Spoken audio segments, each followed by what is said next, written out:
This test in particular kind of puts me on edge a little bit because here we're waiting for that loading indicator to show up, but I don't actually want to wait for that loading indicator to show up at all.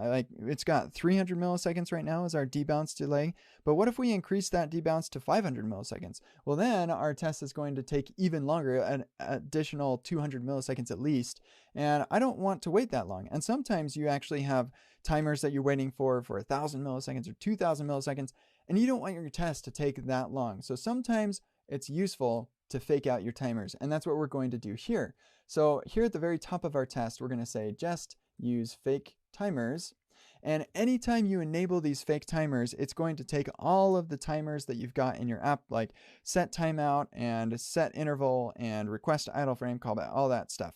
And it's going to fake them out with something that you can actually manually advance and make move forward synchronously so that you can make 5 minutes take an instant.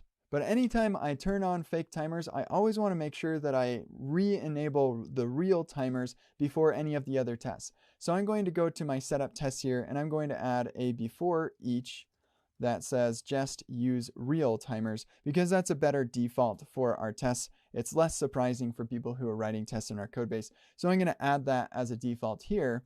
But then in this particular test, I'm going to say, hey, I want to use the fake timers. And luckily for us, the fake timers are actually built into all of the asynchronous utilities that we get from testing library. And so instead of waiting over an interval with the regular set timeout, it's actually going to use jest to advance those timers for us automatically. And so this test should actually continue to pass without making any kinds of changes whatsoever. So let's try that out here. And it does continue to pass. So that's awesome.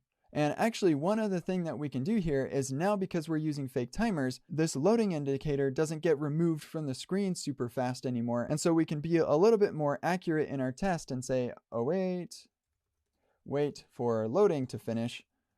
So we can say first that the loading indicator does show up, and then we wait for that loading indicator to go away. And the only reason we can do this is because we have a lot more control over the timing of everything that's going on when we're using fake timers. So now we can have that in place, and our test will continue to pass. And remember, it's really important that we ensure that we're using real timers for every other test. So we'll just say before each, let's use real timers.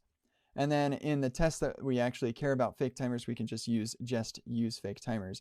And then when we're using fake timers, we actually don't have to worry about this loading indicator showing up and then disappearing before the rest of our test can run. And so we can add this more correct wait for loading to finish right here before we continue with the rest of our test.